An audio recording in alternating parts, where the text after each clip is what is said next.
welcome to another installment of Metallic Reviews, the show where I give honest ratings to honest music.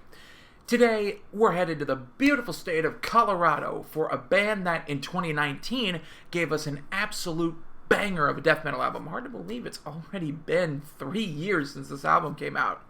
Blood Incantation, to me, is one of the modern gatekeepers of death metal. The other band I would consider in this slot would be Tomb Mold.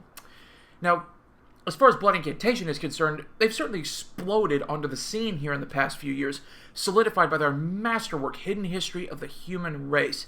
That album made it into my 5 favorites from 2019, and their other stuff has been just as good. It's got the ferocious songwriting, blast beats, the really insane vocal performances, just absolutely outstanding death metal outfit out of Colorado. But today, we're here to review an album from the band that's completely different.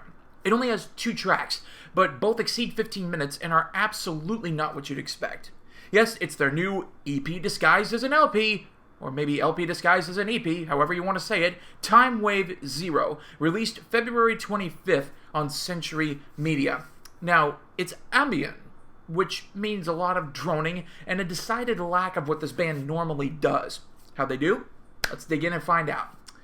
Now, again, this album is full of a lot of stuff that may turn a lot of diehard fans of the band off, and I can certainly see why.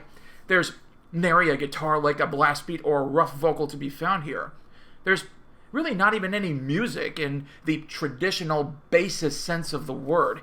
It's all droning keys and sounds that flow up and down, kind of like a waterfall.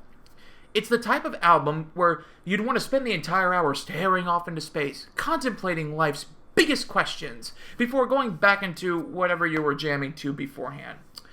In this purpose, the album is an unprecedented success.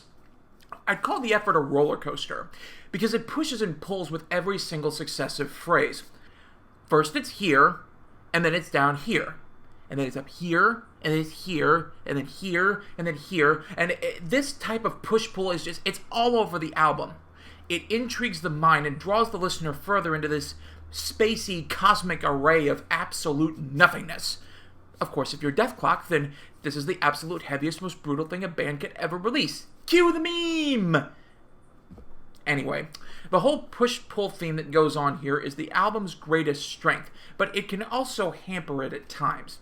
It takes a bit for some of the tracks to fire up, and once they do, 1 or 2 of them are just kinda there. They're not bad, they're just not quite as memorable as the others. But all in all, I have to commend Blood Incantation for trying something new, kinda shifting the paradigm a bit, and throwing their normal stuff out the window in favor of some music that at times can be truly beautiful. Much as I love this band at their most ferocious, sometimes it is nice to take a step back. The guys did that here, and it's really good. Push forward a bit on the pacing, and we'd have a perfect record.